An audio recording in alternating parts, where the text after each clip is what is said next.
வணக்கம். இலங்கை செய்திகளுடன் நான் நிரோஷன். விரிவான செய்திகளுக்கு முன் தலைப்புச் செய்திகள். முன்னாள் ஜனாதிபதி ரணில் விக்ரமசிங்க மற்றும் எதிர்க்கட்சித் தலைவர் சஜித் பிரேமதாசவுக்கு இடையில் விரைவில் நேரடி சந்திப்பு. கண்டி ஹசலக்கை சுற்றியுள்ள பமுனுகுர பகுதியில் நித்வா சூறாவளியால் ஏற்பட்ட கடும் மண் சரிவுகளுக்கு பிறகு 5 கிராமங்கள் மனித வாழ்வுக்கு பாதுகாப்பற்றதாக அரசாங்கம் அறிவிப்பு. வடக்கு மற்றும் கிழக்கு பகுதிகளில் சீனா மற்றும் பாகிஸ்தானின் தாக்கம் அதிகரித்து வருகின்றமை தொடர்பான சில ஆதாரங்களுடன் கூடிய தகவல்கள் தமிழரசு கட்சியால் இந்திய வெளிவிவகார அமைச்சரிடம் கையளித்துள்ளதாக தகவல். கோட்டாபய ராஜபக்ச ஆட்சியில் கடைபிடிக்கப்பட்ட இராணுவத்திற்கு முன்னுரிமை கொள்கையினை அனுரகுமார தொடரக்கூடாது. நாடாளுமன்ற உறுப்பினர் காவிந்த ஜாவர்தன தெரிவிப்பு. தொடர்வது விரிவான செய்திகள். முன்னாள் ஜனாதிபதி ரணில் விக்ரமசிங்க மற்றும் எதிர்க்கட்சி தலைவர் சஜித் பிரேமதாசவுக்கு இடையில் விரைவில் நேரடி சந்திப்பு நடைபெற உள்ளதாக அரசியல் வட்டாரங்களில் தகவல்கள் தெரிவிக்கின்றன. இது ஐக்கிய தேசிய கட்சி மற்றும் ஐக்கிய மக்கள் சக்தி ஒருங்கிணைந்து பயணிப்பதற்கான இறுதி முடிவை எடுக்க அமைக்கப்பட்டதாக கூறப்படுகின்றது. இரு கட்சிகளில் மூத்த உறுப்பினர்கள் தலையிட்டால் இந்த நேரடி சந்திப்பு ஏற்பாடு இணைக்கப்பட்டதாகவும் இணைந்து பயணிப்பதற்கான ஆலோசனைகளுக்காக முன்னதாகவே பேச்சு குழுக்கள் அமைக்கப்பட்டதாகவும் தகவல்கள் தெரிவிக்கின்றன. அந்த குழுக்கள் பலமுறை சந்தித்து விவாதித்தும் இணைந்து பயணிக்க வேண்டிய முடிவுக்கு வந்திருந்தாலும் தனி கட்சியாக சேரவா அல்லது கூட்டணியாக செல்லவா என்பது குறித்து இன்னமும் தீர்மானிக்கப்படவில்லை. ஐக்கிய மக்கள் சக்தி ஐக்கிய தேசிய கட்சியோடு இணைந்து அந்த கட்சியின் தலைமை பதவியை சஜித் பிரேமதாசவுக்கு வழங்க வேண்டும் என்ற யோசனையையும் பொது கூட்டணியாக ரணிலும் சஜித்தும் இணைந்து தலைமை வகிக்க வேண்டும் என்று மற்றொரு பரிந்துரையும் முன்வைக்கப்பட்டுள்ளது. சஜித் பிரேமதாச தலைவர், ரணில் உயர்மட்ட ஆலோசனை தலைவர் என்ற வடிவில் ஆலோசனை பரிந்துரைக்கப்பட்டுள்ளது. இந்த பின்னணியில் இந்த இரு கட்சிகளின் தலைவர்களை நேரடியாக சந்தித்து இறுதி மற்றும் உறுதியான முடிவு எடுக்க ஏற்பாடு செய்யப்பட்டுள்ளதாக அரசியல் வட்டாரங்களில் தெரிவிக்கப்படுகிறது.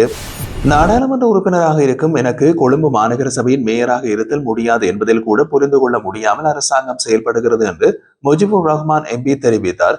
ஜனாதிபதி செயலகத்தால் வழிநடத்தப்பட்டவர்கள் சமூக ஊடகங்களில் சிறுபிள்ளைத்தனமான பதிவுகளை போடுவதாகவும் அவர் குற்றம் சாட்டினார். ஊடகங்களின் கேள்விகளுக்கு பதிலளித்த போது அவர் மேலும் கூறுகையில், உண்மையான பிரச்சனையை மறைத்து அரசு செயல்படுகின்றது. கொழும்பு மாநகர சபை மேயரை தேர்ந்தெடுக்கும் போது அரசு உறுப்பினர்களின் கருத்தை மதிக்காமல் ரகசிய வாக்கெடுப்பை மேற்கொண்டது. பகிரங்க வாக்களிப்பை நாங்கள் கூறியிருந்தும் உள்ளூராட்சி ஆணையாளரை பயன்படுத்தி உறுப்பினர்களை புறக்கணித்து தங்களுக்காக ஆட்சியினை கைப்பற்றினர். அதற்காக உறுப்பினர்களுக்கு போய் வாக்குறுதிகள் வழங்கப்பட்டு ஆட்சி கைப்பற்றப்பட்டது. ஆனால் பகிரங்க வாக்கெடுப்பில் கொடுத்த வாக்குறுதிகளை நிலைநாட்ட முடியவில்லை. பொய் வாக்குறுதிகள் மூலம் ஆட்சியினை கைப்பற்றலாம், ஆனால் பொய் சொல்லி நிலைத்து வைக்க முடியாது என்று அவர் வலியுறுத்தினார். கண்டி மாவட்டத்தின் ஹசலக்கசை சுற்றியுள்ள பமுனுகுர பகுதியில் நித்வா சூறாவளியால் ஏற்பட்ட கடும் மண் சரிவுகளுக்கு பிறகு 5 கிராமங்கள் மனித வாழ்வுக்கு பாதுகாப்பற்றதாக அரசாங்கம் அறிவித்துள்ளது. அதன்படி உடத்தாவ, நெலுமாலா, காலானாங்கா, மடகெல மற்றும் உடகல் தெபோகவ ஆகிய 5 கிராமங்கள் இவ்வாறு மனிதர்கள் வசிப்பதற்கு பொருத்தமற்றவை என்று அறிவிக்கப்பட்டுள்ளது. உடத்தாவில் 12க்கும் மேற்பட்ட வீடுகள் முழுமையாக புதையுண்டு 26 பேர் உயிரிழந்துள்ளனர். ஆனால் காணாமல் போனவர்களின் எண்ணிக்கை இன்னமும் சரியாக தெரியவில்லை. பாதுகாப்பு காரணமாக மீட்பு நடவடிக்கைகள் தற்காலிகமாக நிறுத்தப்பட்டுள்ளன. NBRO பணிப்பாளர் கலாநிதி ஆசிரியர் கருணாவர்த்தன கூறுகையில், மண்சரிவு அபாயம் உள்ள பகுதிகளில் மீள்குடியேற்ற அனுமதிகள் இல்லை. பாதிக்கப்பட்ட குடியிருப்பாளர்களை பாதுகாப்பான இடங்களுக்கு மாற்றும் நடவடிக்கைகள் மேற்கொள்ளப்பட்டு வருவதாகவும் எதிர்கால அபாயங்களை கண்காணிக்க மேம்படுத்தப்பட்ட 3D நில அளவை திட்டம் நடந்து கொண்டிருப்பதாகவும் தெரிவித்துள்ளார். மொரட்டுவ பல்கலைக்கழகத்தின் சிவில் பொறியியல் பீடம் இதற்காக 10 சதுர கிலோமீட்டர் பரப்பளவில் கணக்கெடுப்பு செய்து யகங்கல மலை மற்றும் ஹசலக்கவை சுற்றியுள்ள கிராமங்களில் நில அமைப்பு பாதிப்புகளை ஆய்வு செய்துள்ளது. மலைப்பகுதி புதையல், வேட்டையாடுதல் மற்றும் மனித செயற்பாடுகளால் பலவீனப்படுத்தப்பட்டிருக்கலாம் என்று, இதுவும் மண் சரிவுக்கு ஒரு பங்களிப்பு செய்திருக்கலாம் என்றும் கணிக்கப்பட்டுள்ளது. இலங்கையின் வடக்கு மற்றும் கிழக்கு பகுதிகளில் சீனா மற்றும் பாகிஸ்தான் தங்களின் தாக்கத்தை அதிகரித்து வருகின்றமை தொடர்பான சில ஆதாரங்களுடன் கூடிய தகவல்களை இலங்கை தமிழரசு கட்சியின் இந்திய வெளிவிவகார அமைச்சரிடம் கையளித்துள்ளதாக தகவல்கள் வெளியாகியுள்ளன. இலங்கை வந்திருந்த இந்திய வெளிவிவகார அமைச்சர் கலாநிதி சுப்பிரமணியம் ஜெயசங்கரை தமிழரசு கட்சி உட்பட தமிழ் தேசிய கட்சிகளின் தலைவர்கள் நேற்று முன்தினம் கொழும்பில் சந்தித்து கலந்துரையாடினர். அந்த சந்திப்பின் போது இலங்கையை மையமாக கொண்டு உருவாகும் பூகோள அரசியல் போட்டிகள் மற்றும் அவற்றால் இலங்கைக்கும் இந்தியாவுக்கும் ஏற்படக்கூடிய பாதுகாப்பு ஆபத்துகள் குறித்தும் கவனம் செலுத்தப்பட்டது. இந்தியாவுக்கு எதிராக வெளிநாட்டு சக்திகள் இலங்கையின் வடக்கு கிழக்கை பயன்படுத்த அனுமதிக்க மாட்டோம் என்று தமிழரசு கட்சி உறுதியளித்துள்ளதாகவும் தெரிவிக்கப்படுகிறது. அத்துடன் இந்தியாவுக்கு மிக அருகில் உள்ள வடக்கு மாகாணத்தில் சீனா மற்றும் பாகிஸ்தான் தரப்புகள் செல்வாக்கு செலுத்த முயல்வதை ஆதாரப்படுத்தும் சில ஆவணங்கள் இந்திய வெளிவிவகார அமைச்சரிடம் கையளிக்கப்பட்டதாகவும் அவற்றை அமைச்சர் ஜெய்சங்கர் ஆர்வத்துடன் பார்வையிட்டதாகவும் கூறப்படுகின்றது. சந்திப்பின் போது வடக்கு கிழக்கில் இருந்ததாக கூறப்படும் பாகிஸ்தானியர்கள் தற்போது வெளியேறியதாக சிலர் தெரிவித்த போதும் அவர்கள் இன்னமும் அங்கு இருப்பதாகவும் தகவல்கள் முன்வைக்கப்பட்டதாக அறியப்படுகின்றது.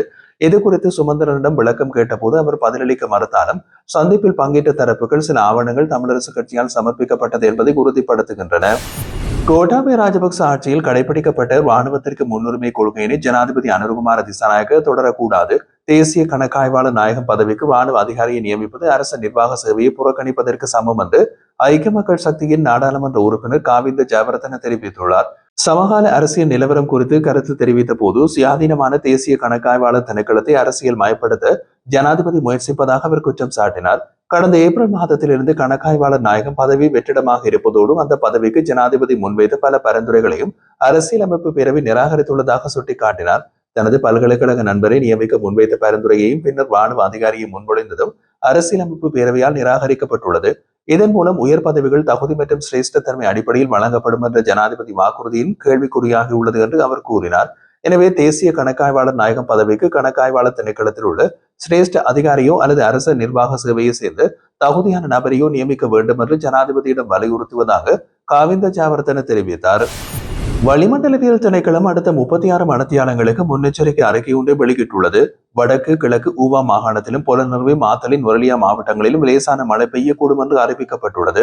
சப்ரகமு மாகாணத்தில் காலி மாத்தறை களுத்துறை மாவட்டங்களில் பிற்பகல் 2 மணிக்கு பிறகு மழை அல்லது இடியுடன் கூடிய மழை பெய்ய வாய்ப்பு உள்ளது. சில இடங்களில் மிதமான முதல் பலத்த மழை 50 மில்லிமீட்டருக்கு மேல் விழலாம் என்றும் பதிவு செய்யப்பட்டுள்ளது. மேலும் சப்ரகமு மற்றும் மத்திய மாகாணங்களிலும் களுத்துறை பதுளை காலி மாத்தறை மாவட்டங்களிலும் அதிகாலை நேரங்களில் மூடு பனி நிலவுவதற்கும் வாய்ப்பு உள்ளது.